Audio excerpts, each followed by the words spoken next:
Have you ever had that nagging feeling in your gut, the one that whispers something isn't quite right? Maybe it's a shift so small it's almost invisible, an unanswered text, a sudden guardedness in their tone, a laugh that lingers a little too long on someone else's joke. You tell yourself it's nothing. After all, there's no proof, no clear betrayal, no outright lies. But deep down, you feel it. Something is off. This is the unsettling reality of micro-cheating. It's not about obvious infidelity or crossing a physical line. It's about the tiny cracks that form in a relationship, the small betrayals that chip away at trust. These moments often hide in the spaces between what's acceptable and what's not. A flirtatious comment dismissed as a joke, a friendship that seems a little too intimate, a sudden increase in privacy. Alone, they might seem innocent. Together, they create a pattern, and patterns reveal the truth. Micro-cheating is dangerous because it's subtle. It allows a person to entertain romantic or emotional interest in someone else while maintaining just enough deniability. They aren't technically doing anything wrong, right? At least, that's what they tell themselves. But psychology tells a different story. Human relationships thrive on emotional investment. When that investment starts shifting, when attention, admiration, or even affection begins to leak out of the relationship, it weakens the bond. Slowly, almost imperceptibly, a gap forms, one that, if ignored, grows wider until it becomes impossible to bridge. One of the most troubling aspects of micro-cheating is that it often stays hidden under the guise of harmless behavior. That's what makes it so dangerous. The person doing it may not even fully recognize it themselves at first. Maybe they enjoy the thrill of an inside joke with a coworker. Maybe they feel a small rush when their DM gets an instant reply from someone outside the relationship. Maybe they start dressing differently, paying more attention to their appearance, but only before seeing a particular person. Tiny actions that seem insignificant on the surface, but each one is a small betrayal of trust, and that's what matters most. Not whether they've technically done something wrong by conventional standards, but whether their actions betray the trust you thought you shared. Because in reality, micro-cheating is not about the behavior itself. It's about what that behavior represents. The secrecy, the divided attention, the slow erosion of exclusivity. It creates an emotional gray area, one where they get to enjoy the rush of outside validation while keeping one foot inside the relationship. They aren't cheating, but they aren't being fully loyal either. So how do you know if it's happening to you? The signs are rarely loud. They don't announce themselves like traditional cheating might. Instead, they manifest in small, almost imperceptible shifts. A sudden increase in social media engagement with a particular person, a level of emotional energy and excitement that seems directed elsewhere, a subtle withdrawal from you, as if something in their mind is preoccupied with another connection. It's not always what they say, it's what they don't say. The hesitation before answering a question. The way they turn their phone away just slightly when a notification pops up. The unspoken tension of something left unsaid. Micro-cheating thrives in the realm of plausible deniability. If you bring it up, you may hear, "You're overreacting," or "We're just friends," or "You're being too sensitive." And this is where the real danger lies, because the moment you start doubting your instincts, you silence your own awareness. You convince yourself that what you're feeling isn't real, that you're just being insecure. But deep down, you know. When something starts chipping away at trust, you can feel it before you can prove it. The question is, what do you do about it? Do you confront it head-on, risking being called paranoid? Do you ignore it and hope it doesn't escalate? Or do you trust yourself enough to recognize that even the smallest betrayals matter? Because trust isn't just about avoiding major betrayals, it's about protecting the foundation of intimacy before it crumbles. And that starts with recognizing the signs. Social media has changed the way we connect, but it has also blurred the lines of loyalty and betrayal. What used to be innocent interactions now have the power to erode trust, one like, one comment, one DM at a time. It starts subtly. Maybe they engage with a particular person's posts a little too often. Maybe you notice their name popping up under the same person's pictures every time without fail. A heart emoji here, a flirty joke there. At first it seems harmless, but over time you start to notice a pattern, and patterns always mean something. Excessive social media engagement with someone outside the relationship is one of the most common signs of micro-cheating. It's not just about liking a post, it's about the energy behind it. Attention is a form of currency, and when someone consistently invests that attention into another person, it means something. Think about it. Social media allows people to stay connected, but it also creates endless opportunities for validation. A like, a comment, or a direct message can be a subtle way of seeking that validation from someone other than their partner. And that's where the danger lies, not in the action itself, but in what it represents. Psychologically, people crave attention and admiration. It's human nature, but in a committed relationship, that need should primarily be met within the partnership. When someone starts outsourcing that validation, when they begin seeking approval from a specific person, enjoying the back and forth of online flirtation, it's often because they are fulfilling an emotional need that should belong to you. The worst part? It can be easily dismissed. If you bring it up, you might hear, "It's just social media. It doesn't mean anything," or "You're making a big deal out of nothing." And yet, deep down, you know that attention is never meaningless. Where we focus our attention is where we place our value. Then there's the secrecy. Social media micro-cheating doesn't always happen in public. It often moves into the shadows. Private DMs, disappearing messages, inside jokes exchanged where you can't see them. Maybe they turn their phone away when they're texting. Maybe they suddenly start locking their screen. Maybe they go out of their way to clear notifications before you glance over. These behaviors are subtle, but they matter, because secrecy itself is a form of deception. It's not always about what's being said, it's about why it's being hidden. Another red flag is when social media behavior changes suddenly. If they used to be open about their interactions online but now seem more guarded, pay attention. Did they suddenly mute or unfollow someone after you questioned it? Did they start deleting comments or making inside jokes disappear from their profile?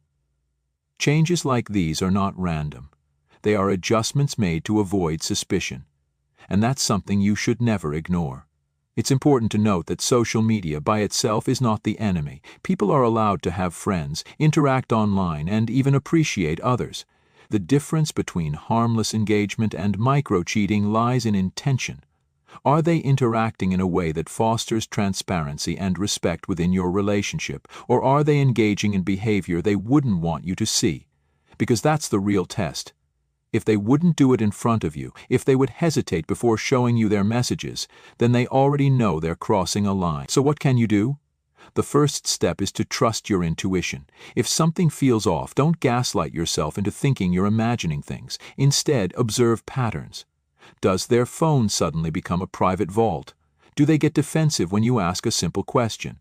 Do they invest more energy into online interactions than real-life moments with you? These things matter. Next, create an open dialogue. Avoid accusations, but be direct. Say, "I've noticed you interact a lot with this person. I just want to understand what that means for you." Their reaction will tell you everything you need to know. At the end of the day, relationships should be built on trust, not secrecy. And micro-cheating on social media, no matter how small it seems, is a warning sign. Not just because of what they're doing, but because of where their attention is going. And in a healthy relationship, your partner's attention should never feel like something you have to fight for. Emotional intimacy is the foundation of any strong relationship. But what happens when that intimacy starts shifting? Not in a dramatic, obvious way, but in the quiet moments you can't quite put your finger on. Maybe they don't confide in you the way they used to. Maybe they seem emotionally preoccupied, lost in thought, or just slightly distant. You ask how their day was, and their answer feels rehearsed, like they're giving you the surface version of their thoughts while their real emotions are locked away. It's not that they've stopped talking to you altogether, it's that the depth of your conversations has changed. And the most unsettling part? You have a feeling that someone else is getting the version of them that you used to. Micro-cheating isn't always about flirting or secrecy. It's often about emotional energy being redirected to someone outside the relationship, and that redirection is rarely intentional at first. It might start as a friendship, as a harmless connection, but over time that connection deepens. They begin sharing things with this person, small frustrations, personal victories, inside jokes, and before they even realize it, they've built an emotional bridge.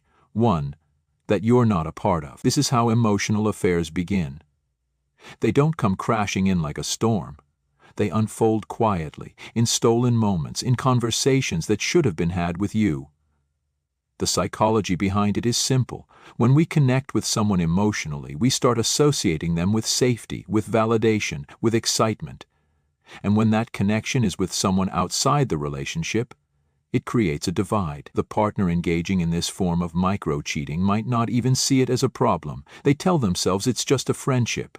They justify it by thinking, I'm not doing anything wrong. But emotional infidelity isn't about a specific action. It's about the shift in attachment. One of the biggest warning signs is when they start comparing you to this other person, even if they don't say it out loud. Maybe they seem more critical of you, more impatient, less engaged. This often happens because they've subconsciously created an idealized version of this other connection, one that isn't weighed down by the realities of a long-term relationship. In their mind, this new person represents excitement, lightness, a version of themselves that feels more carefree, and that illusion makes them pull away from you, even if they don't fully understand why. Another red flag is secrecy about their communication. If there's nothing to hide, there's no need for defensiveness, but when someone is emotionally invested in another person, they start guarding that connection. They keep their phone closer, they respond to messages a little faster, they hesitate before answering questions about who they've been talking to. Again, none of these actions alone scream betrayal, but together they paint a picture, one where you are no longer the primary recipient of their emotional energy. This is what makes emotional micro-cheating so dangerous. It often goes unnoticed until it's already caused damage. Unlike physical infidelity, which has clear boundaries, emotional cheating exists in the gray area. And because of that, it's easy to dismiss, to downplay, to deny. But make no mistake, losing emotional intimacy to someone else can be just as painful, if not more, than physical betrayal. Because while physical cheating is about the body, emotional cheating is about the heart, and hearts are much harder to win back once they've drifted. So what can you do if you feel this shift happening? The first step is awareness. Pay attention to the small changes. Are they confiding in you less? Are they emotionally distant but seem engaged when texting or talking to someone else? Do they act defensive when asked about a certain friendship? These are signs that something is changing. The next step is communication. Not accusations, not confrontations, just an open, honest conversation. Instead of saying, I think you're emotionally cheating, try saying, I feel like we don't connect the way we used to. I miss feeling close to you. Their reaction will tell you everything. At the core of every relationship is a choice, where we invest our energy, our time, and our emotions. If your partner is emotionally investing in someone else, it's not just a passing phase. It's a shift that needs to be acknowledged before it turns into something irreparable. And if they truly value your relationship, they'll recognize that emotional loyalty is just as important as physical faithfulness. Because love isn't just about being present. It's about being fully, deeply, and wholeheartedly committed. Boundaries define the space where trust exists in a relationship. They are the invisible lines that separate what is respectful from what is harmful, what is appropriate from what is deceptive. But micro-cheating thrives in the gray areas, where boundaries are stretched just enough to keep things deniable. It's in the way they talk about someone else, in the small secrets they keep, in the moments they hesitate before answering. If you've ever had the gut feeling that something is off, but there's no concrete evidence of betrayal, you might be dealing with the slow erosion of boundaries. One of the first signs of blurred boundaries is the way they speak about someone else. Maybe they mention this person too often, or there's a certain enthusiasm in their voice when they talk about them. The problem isn't just that they bring them up, it's the way they do it. Do they make comparisons? Do they light up in a way they don't with you? Do they downplay their importance when you ask? These details matter, because the way we talk about someone often reflects how we feel about them. If your partner insists that this person is just a friend but their name keeps coming up in conversations, it's worth paying attention to. Then there's the physical aspect, not necessarily in a romantic sense, but in the way they occupy space with this person. Are they a little too comfortable being close? Do they find excuses to touch even in small ways? Do they go out of their way to be around them? Body language doesn't lie. People naturally create space when they're trying to be respectful, but when someone is emotionally or subconsciously drawn to another person, that space disappears. The small gestures, Leaning in too much, inside jokes that feel a little too personal, touches that seem innocent but carry meaning, these are all ways in which boundaries are pushed, little by little. Another warning sign is secrecy. True, not every detail of a person's life needs to be shared, but in a relationship there's a difference between privacy and secrecy. Privacy is about maintaining individuality. Secrecy is about hiding things. If they suddenly start keeping their messages private, if they change their phone habits, if they seem defensive when asked simple questions, it's worth asking why. When there's nothing to hide, there's no need for secrecy. But when a person starts creating a separate space, one that exists outside of the relationship, it's a sign that emotional lines are being crossed. Excuses also play a major role in micro-cheating. If you express discomfort about a particular friendship or behavior, how do they respond? Do they dismiss your feelings, making you feel like you're overreacting? Do they call you insecure or jealous? Do they insist that you're imagining things? These responses are not about reassuring you. They're about avoiding accountability. A partner who respects boundaries will listen when you express discomfort. They won't gaslight you into doubting yourself. Instead, they will acknowledge your feelings and work with you to create a sense of security. The danger of blurred boundaries is that they don't always look like betrayal at first. They look like friendships, like harmless conversations, like small moments that don't seem significant. But over time they build into something else, a deepening emotional connection, a shift in priorities, a growing attachment that takes space away from your relationship, and once that line is crossed it becomes harder to go back. So what can you do? First, recognize that boundaries are not about control, they're about respect. You are not being unreasonable for expecting a level of emotional and physical exclusivity in your relationship. If something feels wrong, it's okay to talk about it. Approach the conversation from a place of honesty rather than accusation. Instead of saying, "I don't like you talking to them," try, "I feel uncomfortable with the way this connection seems to be growing." A loving partner will take that seriously. At the end of the day, relationships are not just about love, they're about intention, and intention is reflected in the way we uphold boundaries. If your partner values your relationship, they will make sure their actions never leave you questioning where you stand. Because the truth is, love doesn't exist in gray areas. It exists in clarity, in respect, and in the unwavering commitment to protect what you have. Trust is a fragile thing. It takes time to build, but it can be damaged in an instant. Sometimes not by grand betrayals, but by small, consistent breaches that slowly chip away at its foundation. Micro-cheating operates in this space, in the little cracks of doubt that begin to form when a partner's actions don't quite match their words. It's in the way they assure you that everything is fine while their behavior tells a different story. The way they brush off your concerns, but something deep inside you knows there's more beneath the surface. It's not about paranoia, it's about recognizing the subtle shifts that indicate deception, even in its mildest form. One of the biggest red flags is when a partner becomes overly defensive about a specific person or situation. It's normal to ask questions in a relationship. It's normal to be curious about the people your partner interacts with. But when those questions are met with irritation, deflection, or even aggression, it raises an important question. Why the need to be so defensive? A person who has nothing to hide will have no problem offering reassurance. They won't feel the need to turn the conversation around and make you feel like the one at fault. But when someone is micro-cheating, whether emotionally or through subtle actions, they don't want to be questioned, because deep down they know they're walking a fine line. Another warning sign is inconsistency. Their words and actions don't align the way they used to. They say they don't talk to this person much, yet you notice the name appearing frequently in their messages. They claim this person is just an acquaintance, yet you sense a level of familiarity that doesn't match that statement. It's in the way they downplay things, in the way they try to make you feel like you're imagining connections that seem obvious. This isn't just about what they say, it's about what they don't say. Deception often hides in omission, leaving out details, changing small parts of a story, being vague about plans. These are all subtle ways in which trust begins to erode. Then comes secrecy. It starts small. Maybe they tilt their phone away when you're nearby. Maybe they close their laptop a little too quickly when you walk in.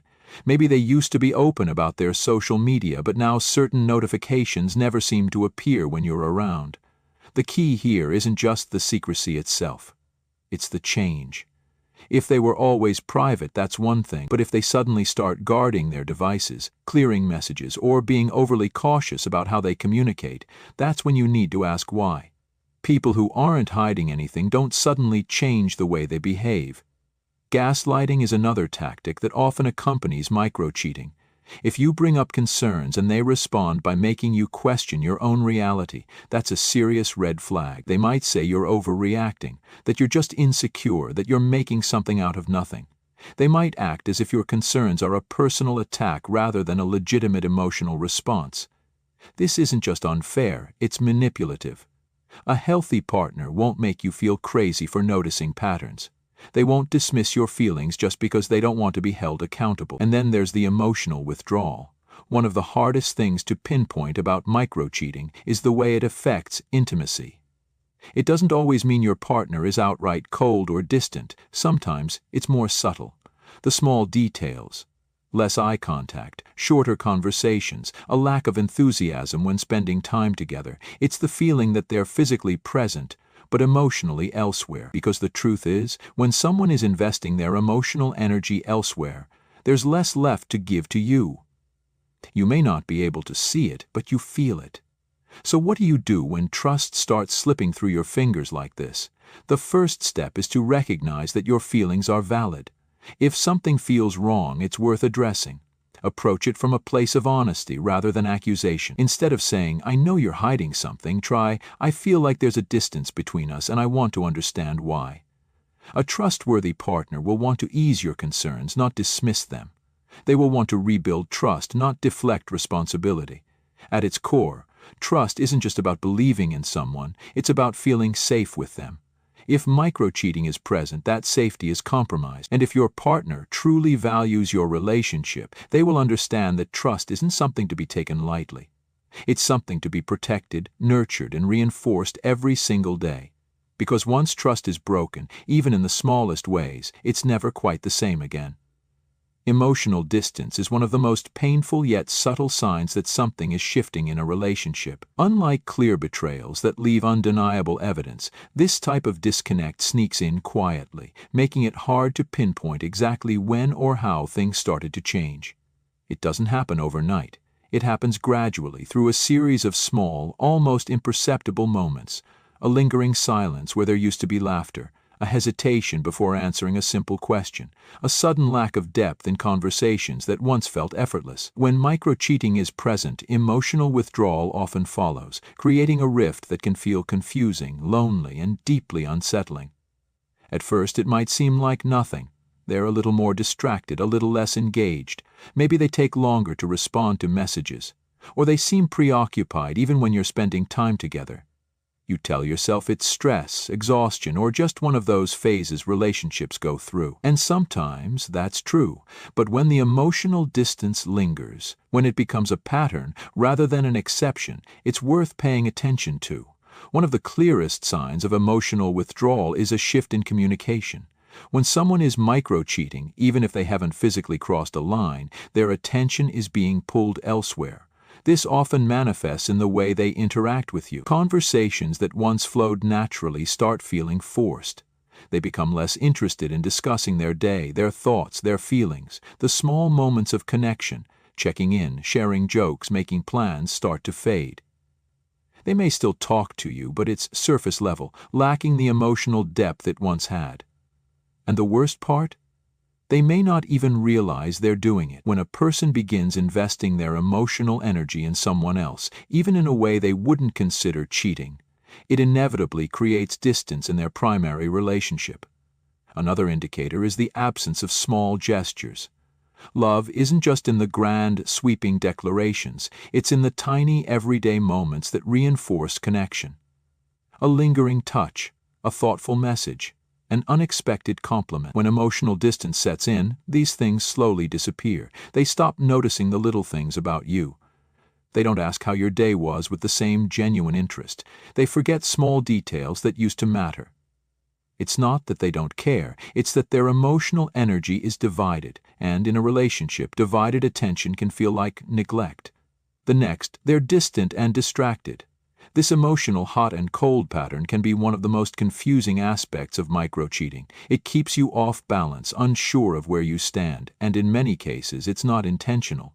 When someone is emotionally entangled with another person, even in a seemingly innocent way, they may experience guilt or internal conflict. They may overcompensate one moment, then pull away the next. This unpredictability creates emotional instability in the relationship, making you question whether you're imagining things or if something really is changing. Emotional distance can also show up physically, not necessarily in the form of outright rejection, but in subtle shifts in body language and intimacy. The way they hug you feels different. The way they hold your hand feels less natural. The passion that once came so easily now feels strained, as if something invisible is standing in the way. This is because emotional intimacy and physical intimacy are deeply connected. When one is compromised, the other often follows. So what do you do when you feel this emotional distance growing? The first step is to trust what you're feeling.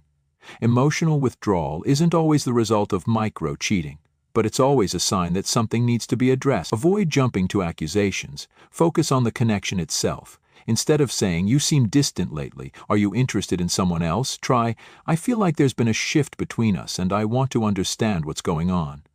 This opens the conversation without putting them on the defensive. A healthy partner will want to bridge that gap. They will want to reassure you, to reconnect, to work through whatever is creating that emotional distance. But if they minimize your concerns, if they dismiss your feelings as paranoia, if they refuse to engage in an honest conversation, that's when you need to ask yourself a harder question. Because emotional distance, when left unaddressed, doesn't just resolve itself. It either deepens, leading to a complete disconnection, or it is acknowledged and repaired. At the end of the day, relationships thrive on presence, being mentally, emotionally, and physically available to one another. When that presence starts to fade, whether due to micro-mischeating or any other reason, it signals that something is out of balance, and the only way to restore that balance is through honesty, awareness, and a willingness to protect the connection before it disappears altogether. Secrecy is a quiet warning sign that something is shifting beneath the surface of a relationship. It doesn't announce itself loudly, nor does it immediately set off alarm. It slips in subtly, wrapped in the small justifications people tell themselves. "I just need some privacy."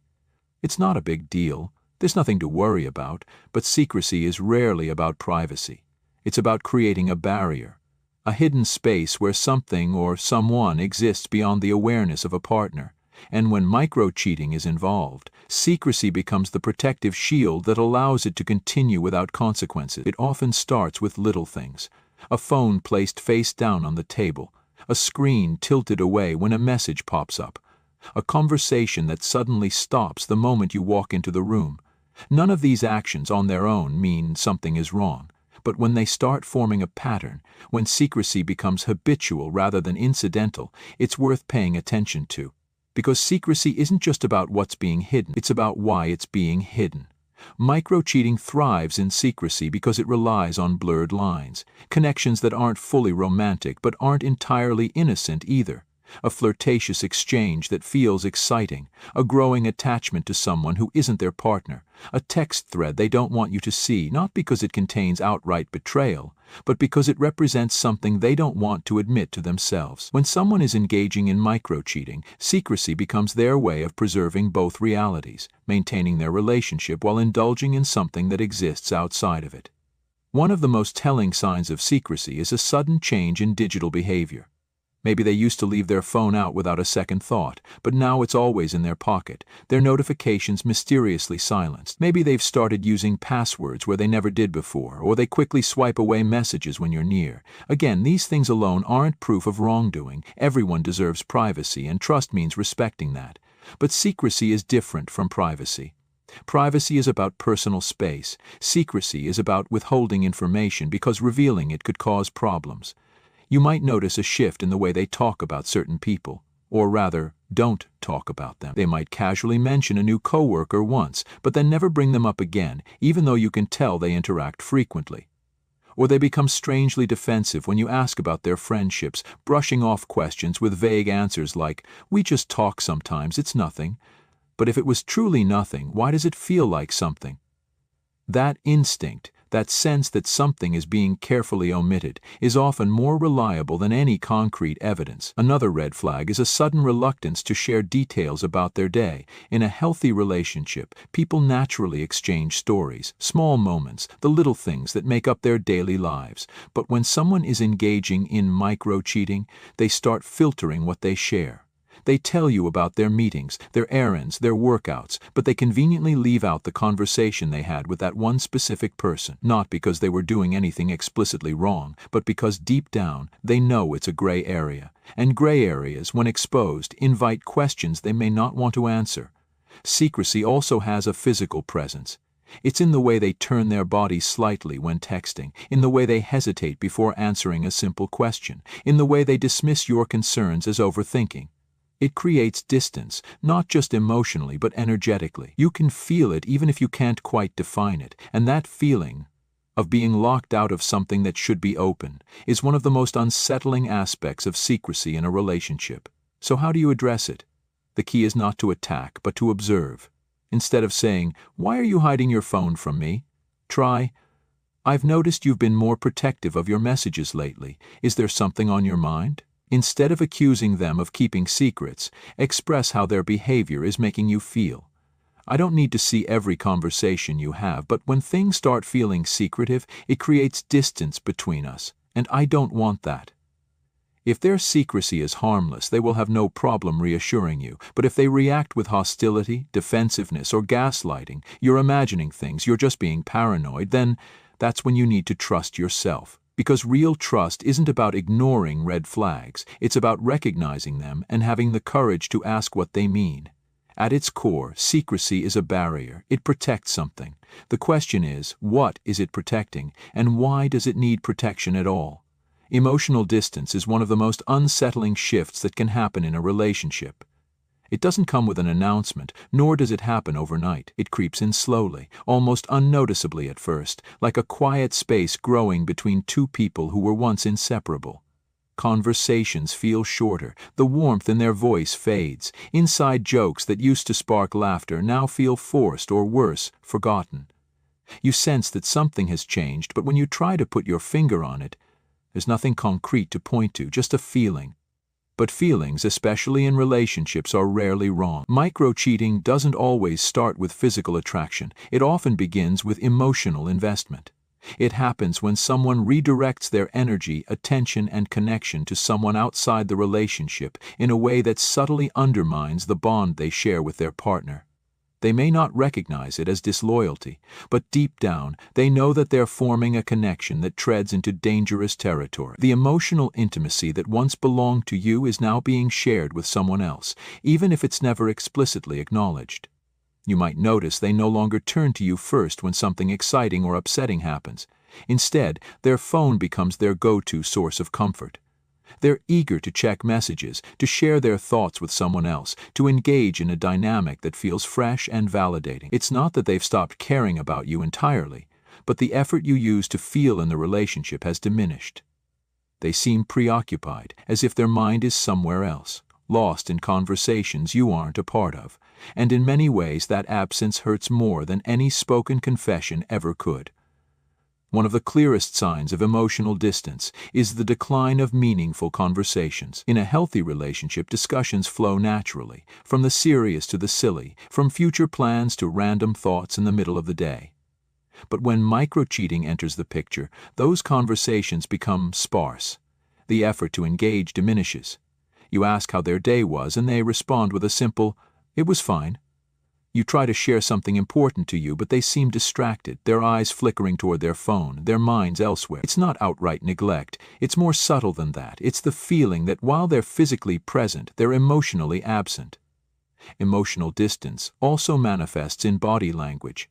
The small physical gestures that once spoke volumes, a lingering touch, a spontaneous hug, the way they leaned in when you spoke, start to disappear.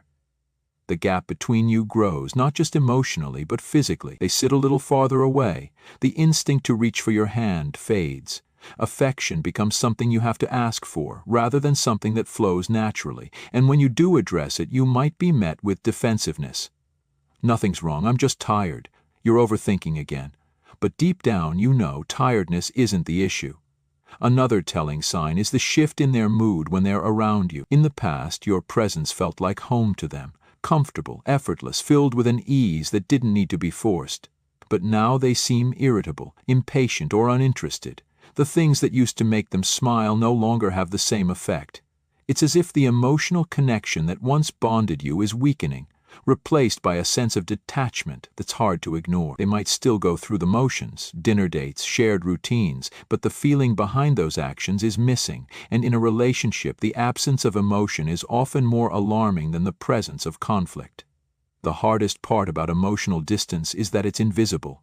Unlike physical infidelity, there's no undeniable proof. No lipstick on a collar, no suspicious messages, just a growing sense of disconnect that gnaws at you, making you question whether you're imagining things or whether something has truly changed. And that's the most dangerous aspect of micro-cheating. It creates doubt not just in the relationship, but in yourself. It makes you wonder if you're being unreasonable, if you're expecting too much, if maybe you're the one creating the problem. So what do? You start by trusting your instincts. If you feel distance, don't ignore it, address it, not with accusations, but with honesty. Instead of saying, "You don't care about me anymore," say, "I feel like we're not as connected as we used to be, and that worries me." Pay attention to how they respond. Do they dismiss your feelings? Do they reassure you with words but not actions? Or do they acknowledge the shift and work with you to bridge the gap? Because in the end, emotional distance is only irreversible when it's ignored. If they truly value the relationship, they will make an effort to close the space between you. But if they don't, then perhaps the most painful truth isn't that they've drifted away, it's that they were never fully committed to staying. Secrecy has a way of poisoning trust in a relationship. It doesn't arrive with loud alarms or dramatic confrontations. It seeps in through the small, almost imperceptible changes in behavior. A sudden shift in how they guard their phone, the way they angle their screen away from you, or how their notifications become mysteriously silenced. It's not about paranoia. It's about a gut feeling, the deep, unsettling sense that something is being hidden from you. And when secrecy becomes a pattern, it's often a sign that micro-cheating is unfolding right before your eyes. Trust is built on transparency, and when that transparency starts to fade, it's impossible not to notice. Maybe they were once open with their devices, leaving them casually on the table or sharing funny messages without a second thought. But now, their phone is always face down. They rush to respond to texts the moment they arrive, yet when you ask who it was, they hesitate. "Oh, just a friend, no one important." The words seem harmless, but the delivery feels different. Their energy shifts, and you can sense they're filtering what they tell you. It's not necessarily outright lying, at least not yet. But it's selective honesty, carefully controlling what you do and don't know. One of the most common tactics of secrecy is password changes. If they once had no problem with you knowing their phone or social media passwords but suddenly become protective, it raises an important question. Why? Privacy in a relationship is healthy, but secrecy is something entirely different. A person who respects the relationship will still maintain a level of openness, even while valuing personal space. But when they start guarding their phone like it contains government secrets, it's a red flag that can't be ignored. They might dismiss your concerns by calling it an overreaction, but deep down you can feel the difference between healthy boundaries and something that feels deliberately hidden. Secrecy doesn't just stop at devices, it extends into behavior. Maybe they suddenly start working late more often, but their explanations feel vague. They mention hanging out with friends, but when you ask for details, their answers are frustratingly generic. Just grabbing a drink with some people from work, nothing major. But something in their tone makes you question why they're avoiding specifics. In a committed relationship, details aren't something people have to forcefully withhold. They're shared naturally. When someone starts becoming evasive about basic aspects of their daily life, it's usually because there's something they don't want you to know. Another common sign of secrecy is the sudden appearance of private social media habits. Maybe they were once active online, engaging with posts and responding to messages openly, but now you notice they've started using private browsing. Or perhaps they've muted notifications, stopped tagging you in posts, or even created alternative accounts. They might argue that social media doesn't define a relationship, but the real concern isn't about the platforms themselves. It's about the shift in behavior, When someone starts going out of their way to create digital distance, it's often because they don't want their online interactions to be visible to you. One of the most telling signs of secrecy and microcheating is the way they react when you bring it up. A person with nothing to hide will usually be open to addressing your concerns. Even if they feel unnecessary, they'll reassure you with calmness, not defensiveness. But a person who is hiding something will often flip the situation on you. They'll act offended that you would even question them. They might accuse you of being insecure or controlling, using guilt as a way to deflect responsibility. Why do you always assume the worst? Can't I have my own space? You're overthinking everything. Instead of having a mature conversation, they make you feel like the problem for even noticing their secrecy, and this is where microcheating becomes even more dangerous.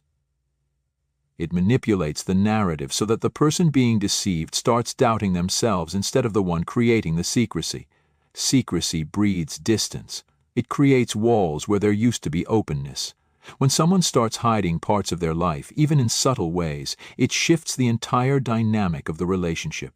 The trust that once felt effortless now feels fragile, easily broken by every unanswered question, every half-truth, every moment where you sense they're keeping something just out of reach. The problem with secrecy is that it rarely stops at minor details. Once someone becomes comfortable hiding the small things, it becomes easier to hide the bigger ones, and before you know it, microcheating has evolved into something far more serious. So what do? The first step is to trust yourself. If you feel like something is being hidden from you, don't ignore it. Pay attention to patterns, not just isolated moments. If their secrecy is consistent, if their behavior has changed in a way that doesn't add up, then your instincts are likely picking up on something real. And when you address it, watch how they respond. A person who values the relationship will meet your concerns with openness, not defensiveness. But if they continue to shut you out, making you feel like your intuition is the enemy, then perhaps the real issue isn't just secrecy. It's the slow erosion of honesty itself. When trust is broken, it rarely shatters in a single moment. More often it cracks slowly through small betrayals, quiet evasions, and the gradual erosion of honesty. Microcheating may not seem like a full-fledged affair, but the damage it causes is just as real. It plants seeds of doubt in a relationship, making you question what's real and what's been fabricated. It makes you second-guess the moments that once felt secure, forcing you to replay conversations in your mind, searching for inconsistencies. It's exhausting, emotionally draining, and worst of all, it's intentional. Because microcheating isn't something that happens by accident, it's a choice. One that prioritizes secrecy over honesty, self-indulgence over commitment, and personal gratification over the respect that a relationship deserves. So where does that leave you? When you've seen the signs, when your instincts scream that something isn't right, when the person you love is betraying your trust in ways they refuse to admit, what's next? The truth is, the hardest part of microcheating isn't catching it. It's deciding what to do with the knowledge once you have it. Do you confront them? Do you wait for more proof? Do you walk away? These are the questions that keep people stuck in relationships that are no longer fulfilling, no longer safe, no longer built on the foundation they were meant to stand on. And yet they stay, hoping that things will change, that the secrecy will fade, that the love they once had will be enough to fix what's been broken. But here's the reality.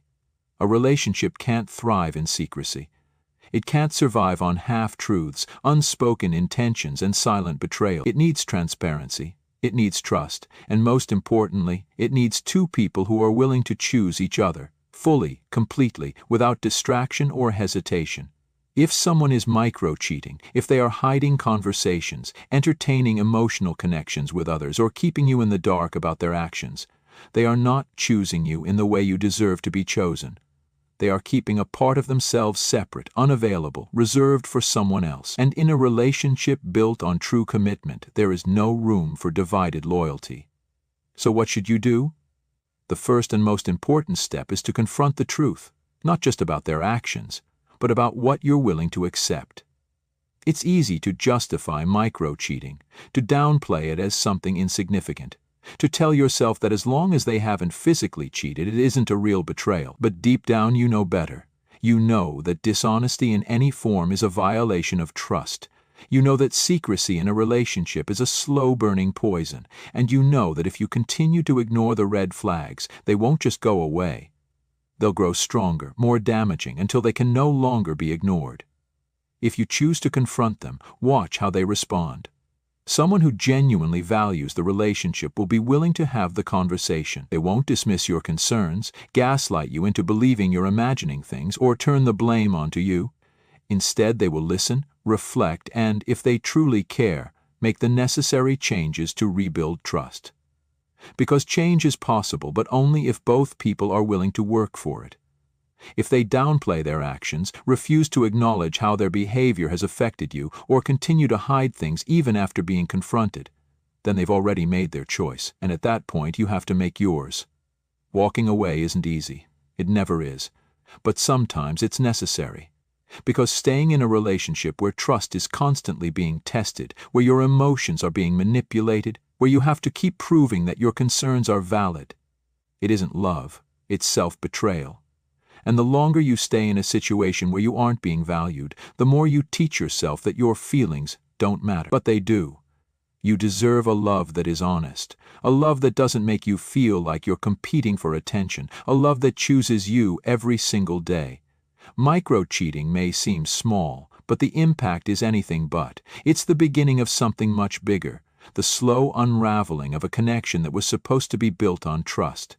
The moment you feel like you have to beg for honesty, the moment you start feeling like an outsider in your own relationship, is the moment you have to ask yourself the hardest question of all. Is this really what I want? Because the love you deserve is not one that keeps you in a constant state of doubt. It's one that leaves no room for uncertainty. It's one where you never have to question your place in someone's heart.